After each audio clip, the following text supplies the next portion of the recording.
жұмсақ, үлпілдек, бір жасағаннан-ақ сәтті шығатын, көтеріліп, керемет болып пісетін булочкиді сіздермен бірге дайындайтын боламыз. Ендеше кеттік. Ыдысымызға жылы сүтімізді, шекерімізді, аштығымызды және де 2 жұмыртқамызды салып, миксердің көмегімен жақсылап тұрып араластырып аламыз. Және тұз қосуды ұмытпаймыз. Мен осы жерде ұмытып кетіппін. Және де қыздар осының үстіне ертілген сары майымызды құйып, оны да жақсылап араластырып аламыз. Содан соң ұнымызды аз-аздан сала отырып, жақсылап илеп аламыз.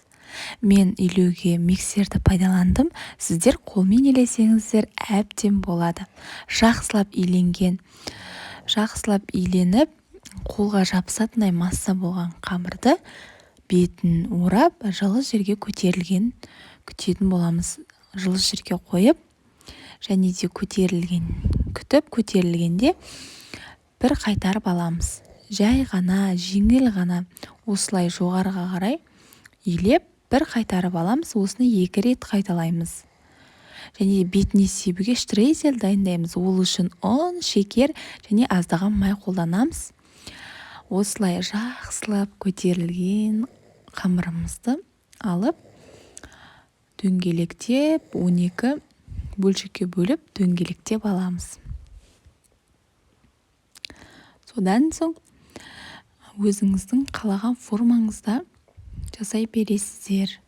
Сіздерге осыны міндетті түрде жасауға кеңес беремін. Шаймен ішкенге өте керемет, үйдегілеріңізге пісіріп берсеңіздер өте керемет. Бір жасағаннан-ақ үлпілдеп, көтеріліп піседі. Және де сіздерден өтініш, тіркеліп, маған пікір қалдырып, жүрекше басып кетсеңіздер, және де осыны пісіретін болсаңыздар, міндетті түрде фото, видео жіберіп, мені белгілеп салсаңыздар екен. Фото, видео міндетті түрде жіберіңіздер. Осылай жақсылап орап, бетіне майымызды, шекерімізді салып, осылай жақсылап орап, кесіп, жүрекше формасын жасаймыз. Және де булочкамыздың бетін жауып, көтерілген күтуге жарты сағатқа жылы жерге жібереміз. Содан соң жұмыртқаға аз ғана сүт қосып, көтерілген булочкамыздың үстіне жағып шығамыз. Сондай-ақ жасаған штрейзелімізді, бағанағы штрейзельная крошка дейді ғой, сонымызды булочкамыздың бетіне жақсылап сеуіп шығатын боламыз. Содан соң оны пешке пісіруге жібереміз. Шамамен 25-30 минуттардай пісіп қалады.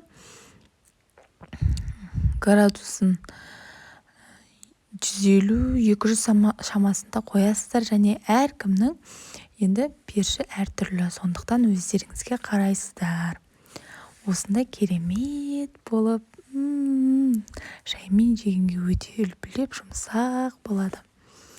Міндетті түрде жасап көріңіздер. Және де маған қолдау білдіруді ұмытпаңыздар.